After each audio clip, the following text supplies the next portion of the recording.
Se você tem uma Bíblia, abra em Efésios capítulo 2. Se você não tem, ligue a sua Bíblia em Efésios capítulo 2.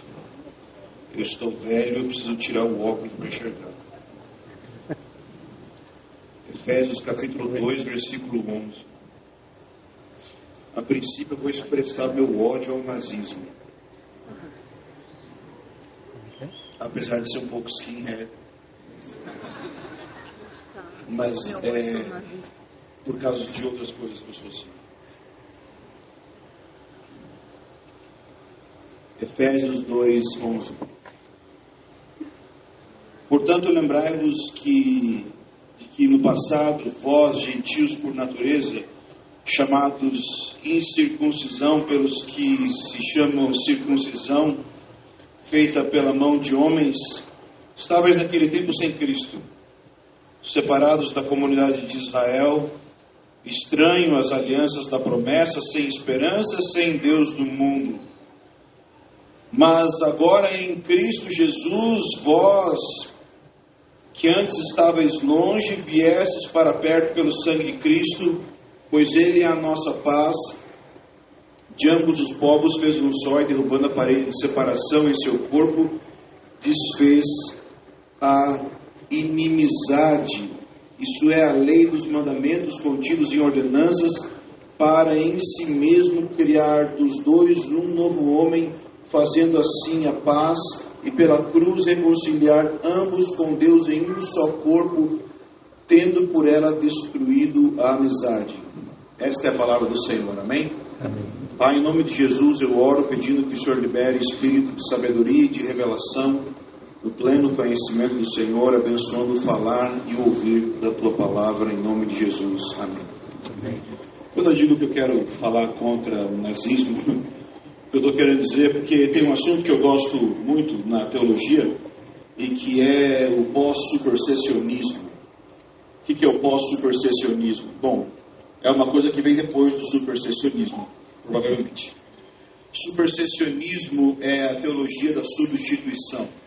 É a teologia que acredita que a igreja substituiu Israel nos planos de Deus. Eu, no caso, não acredito nisso. E meio que odeio isso. Então, eu escolhi esse texto aqui porque ele é um texto que ele bate muito de frente contra isso. Ele é um texto muito pós-supersessionista. E eu queria, a partir dele, ter alguma reflexão pós-supersessionista para a sua tarde. Então ele começa dizendo, portanto, lembrai-vos. Ele está começando com isso.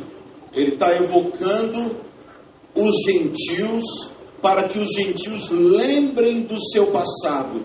Não simplesmente que os gentios lembrem do seu passado de pecado, ok? Mas que os gentios como um todo lembrem etnicamente do fato de que eles eram gentios. Portanto, lembrem de que no passado vós, gentios por natureza. Então, lembrem que vocês eram gentios. Então, um convite aqui para você. Lembra que você era gentil. De algum jeito ele está dizendo que você não é mais gentil.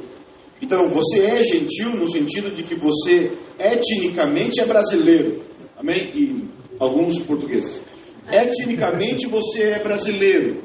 Mas existe um sentido nas Escrituras que gentil, ele é quase que um xingamento. Ele é quase que uma maneira pejorativa de se referir a um conjunto de pessoas, ok? Então, lembre que no passado vocês eram gentios por natureza, mas ele continua dizendo o seguinte, chamados incircuncisão. Então, é coisa feia. Por que incircuncisão? Incircuncisão significa vocês estavam fora do plano de Deus, fora do povo de Deus. Ao falar em circuncisão, ele está dizendo, vocês não eram povo. Só que ao dizer isso, ele acrescenta algo interessante. Ele acrescenta uma crítica. Ele diz o seguinte: vocês eram chamados incircuncisão pelos que se chamam circuncisão, ou seja, pelos judeus. Mas aí ele diz o seguinte: da circuncisão feita pela mão de homens. E aqui pega, porque a expressão feita pela mão de homens é a mesma expressão usada para dizer como os ídolos eram feitos. Os ídolos eram feitos pela mão de homens. E ele está dizendo que a circuncisão daqueles que chamavam você incircuncisão era feita pela mão de homens. Ou seja, você era incircunciso, chamado incircunciso por pessoas circuncidadas, mas eles eram circuncidados pela mão de homens. Ou seja, era uma circuncisão que também não tinha tanta validade assim. E é óbvio que para Paulo a circuncisão tinha validade. O que não tinha validade era a divisão racial que provinha disso. Era a divisão relacional que provinha disso, porque esse é o foco da discussão aqui desse capítulo. E aí ele diz o seguinte: vocês estavam, ou na minha versão, estáveis. Quem fala estáveis hoje em dia, né? Vocês estáveis. Só se você estava estável. Mas estáveis. Estáveis naquele tempo sem Cristo. Até aqui tudo bem. Pensar que você estava sem Cristo é uma coisa normal. O cara estava sem Cristo. Mas se você observar as próximas frases, não estão relacionadas ao fato de que nós estávamos sem Cristo. Não são verdades relacionadas à nossa relação com Deus. São verdades que se relacionam com nossa relação com o povo de Deus. Diz que vocês estavam sem Cristo, mas depois diz o seguinte: separados da comunidade de Israel. Estranho às alianças da promessa.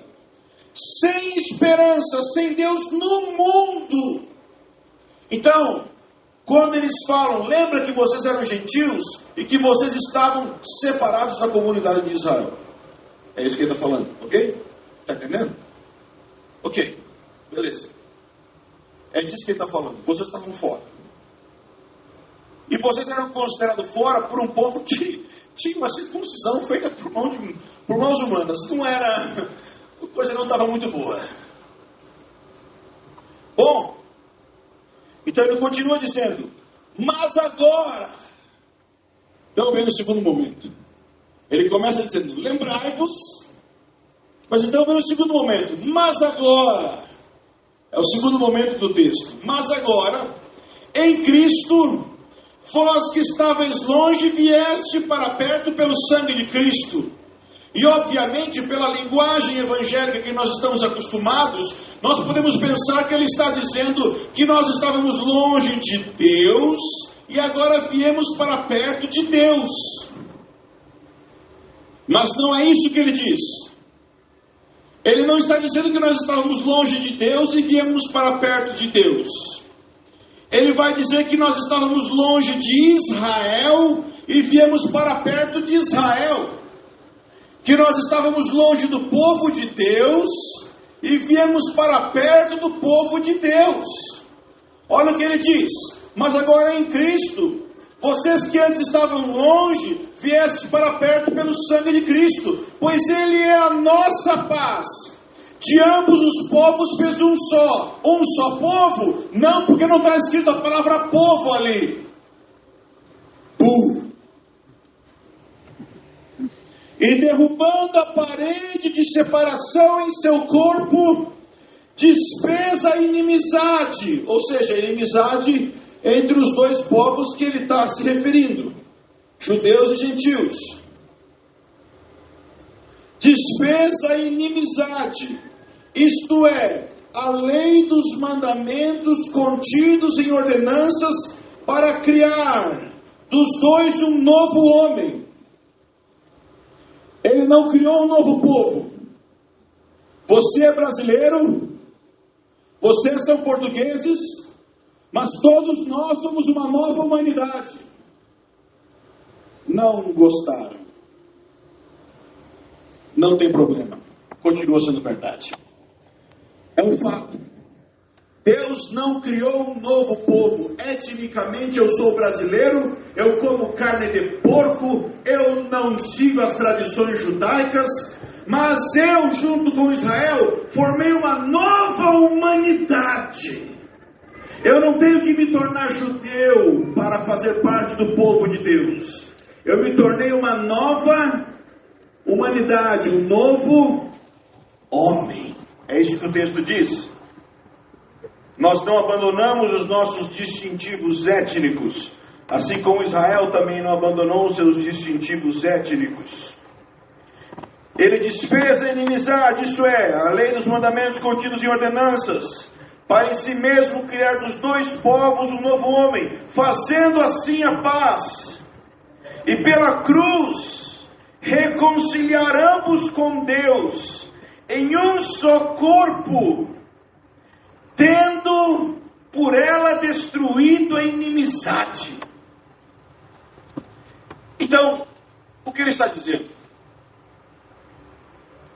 Que havia uma barreira. Havia uma barreira com regras, com ordenanças, e essas regras separavam dois povos.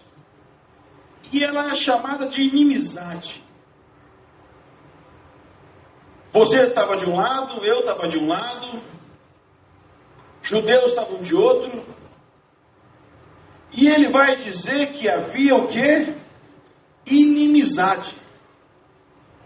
Mas olha que obra maravilhosa de Deus. Que Deus, pela obra da cruz, desfez a inimizade que havia entre judeus e gentios. Deus desfez toda a inimizade que havia entre judeus e gentios, irmãos. Mas vocês não conseguem desfazer a barreira entre reformado e arminiano, e eu me preocupo com isso.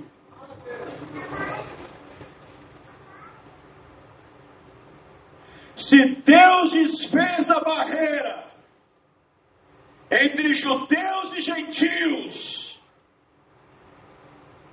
por que é que o povo briga entre arminiano e calvinista? Se a coisa mais difícil que tinha era desfazer a inimizade entre judeus e gentios. Meu Deus, você consegue imaginar judeus e gentios? Era a coisa mais irreconciliável da história.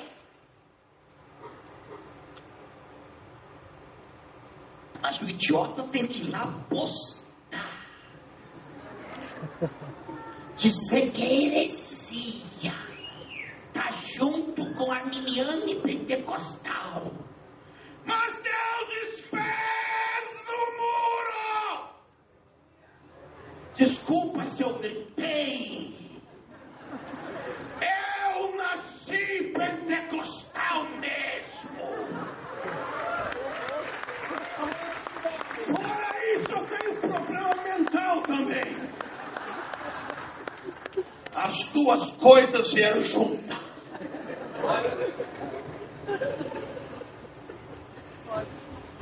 Se Deus desfez a barreira que separava judeu de gentio, quem é você para erguer uma barreira entre arminiano e calvinista? Quem é você para erguer uma barreira entre pentecostal e reformado? Uma barreira que Deus não ergueu. E aqui o texto diz qual era o nome dessa barreira: leis e mandamentos contidos em ordenanças, tradições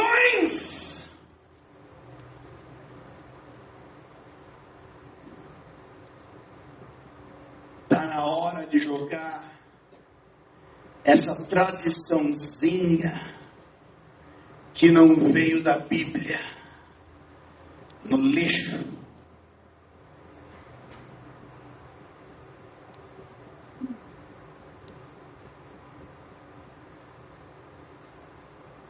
A primeira vez que eu olhei esse texto,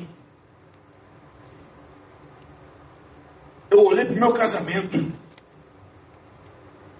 Gente, eu sou gaúcho, sou hétero. Tem que avisar, eu sei que tem que avisar. E minha esposa é de Recife, é de Pernambuco. Você acha que deu problema no casamento? Meu Deus do céu! Ela fala exagerando e gritando. Meu Deus, tem uma muriçoca desse tamanho. Aquilo pega dentro de mim. Vai me dando um negócio. Eu vou envergando.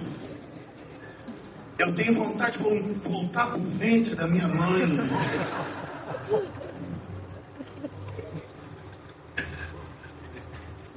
Mas eu descobri que ela não estava brigando comigo. Era o jeito normal dela de falar. Modo grito. Modo grito. Então eu descobri um negócio. Se Deus derrubou a parede de separação entre judeus e gentios, Deus não pode derrubar a parede de separação entre um casal, para que o casal viva em paz. E se Deus derrubou a parede de separação para que um casal viva em paz, Ele não... Mas, vem cá. De onde que veio a barreira do casal? Das tradições que eles inventaram. Elas precisam ser eliminadas pela cruz.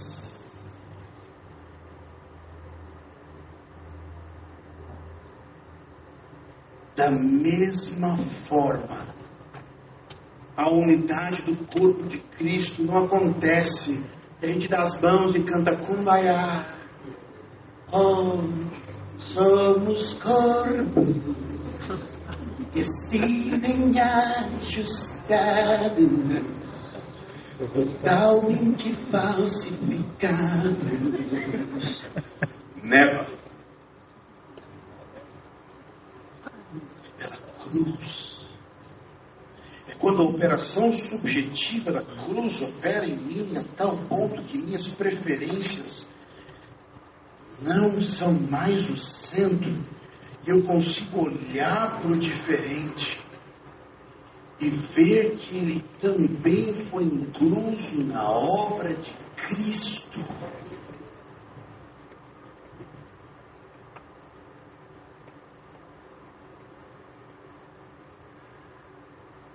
Aqui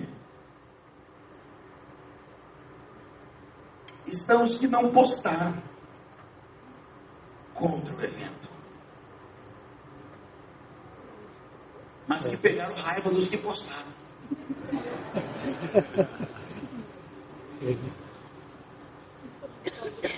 Será que a gente não poderia pedir a operação da cruz em nós para que a gente perdoasse eles?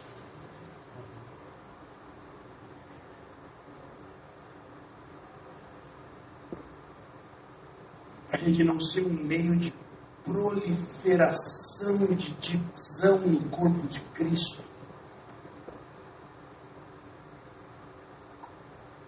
A gente não precisa de mais disso.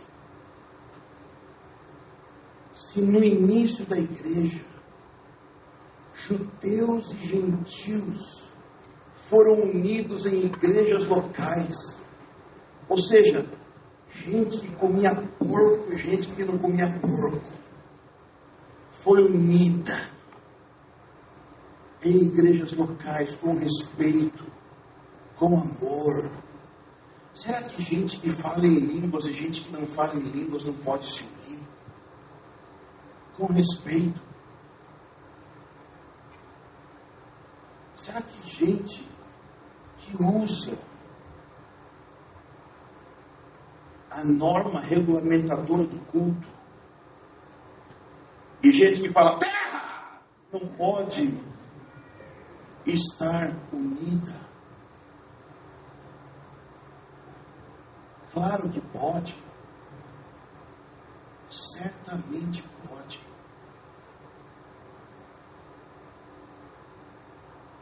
Certa vez uma pessoa disse que quando isso acontecesse, o mundo saberia que nós somos discípulos. A parede de inimizade foi desfeita pela cruz e está na sua decisão abraçar essa cruz nesse momento e permitir que ela opere no seu coração a unidade que somente Cristo pode operar. Você entendeu?